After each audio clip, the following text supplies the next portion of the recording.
Hey guys, it's me, it's Steven, and my project is about does exercise in men positively or negatively affect the traits that's passed on to children? Instead of boring you with all the stuff I read and all the information and reading off the certain stuff that I read off, I'm gonna just tell you what I feel like is the best and most interesting stuff. So the studies did say that they did some research on mice and they fed them a high balanced protein diet, some of the mice and others none. And those mice that did get the high protein diet did get exercise for about 3 weeks, and others that didn't have a healthy diet or any exercise needed, they were just there sitting around just eating all the time and stuff like that. And the studies showed that when they were bred, uh, the high diet and the exercised mice were passing on little traits to the infants, like better metabolism, and they had slightly less weight to them, whereas the other mice didn't have any of those stuff. In fact, they gained a little bit more weight. But I also believe that the environment does play a big factor in how all of this is looked upon and stuff like that.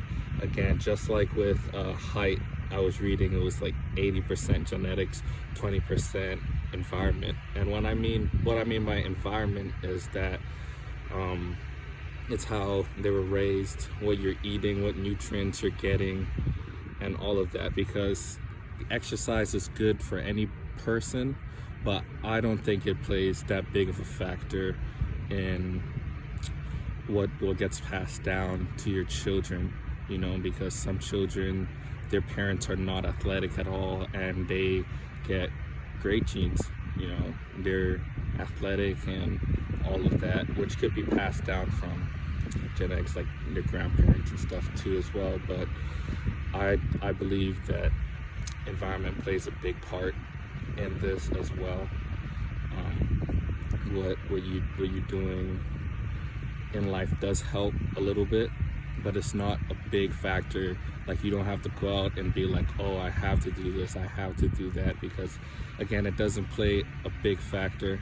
It does help a little bit. Like I said, it could pass on certain traits, like, you might be a slow twitch, muscle fiber kind of person, meaning that you more suited for like long distance, whereas, for example, me, I'm fast twitch, meaning I'm a sprinter, but long distance I'm not.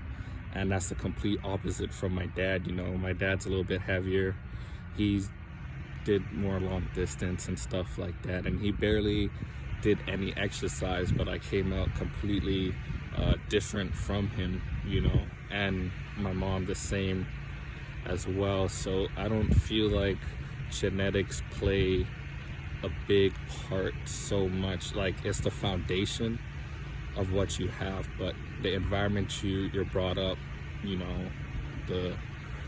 the people you're around can really influence what happens to you in the long run. I grew up with a lot of active kids, always trying to do sports and stuff, and I became very active. But when you look at my parents, they were active for a little bit, but they're not, they don't do a lot either. So it's just, I just feel like it's a big environment thing, and genetics is a little bit, but people shouldn't stress so much about exercise and all that little stuff, because it's healthy for yourself, but it plays a little bit of factor to kids, I guess, but it's not a big deal, and it's not something that it should be stressed upon. Like, you don't have to, oh, I have to exercise every day so my kids are genetically blessed, because they can be genetically blessed regardless of what you do as well. And the studies show that too. It shows that environment plays a big part, as well as a little bit of genetics, so that's just how I take on what I believe and what the studies show and prove. And yeah, that's it for me. Thank you for listening. And if you have any questions, I'm pretty sure I'm going to be in the audience, so you can just ask me, and I'll hopefully answer your questions the best of my ability. Thank you guys.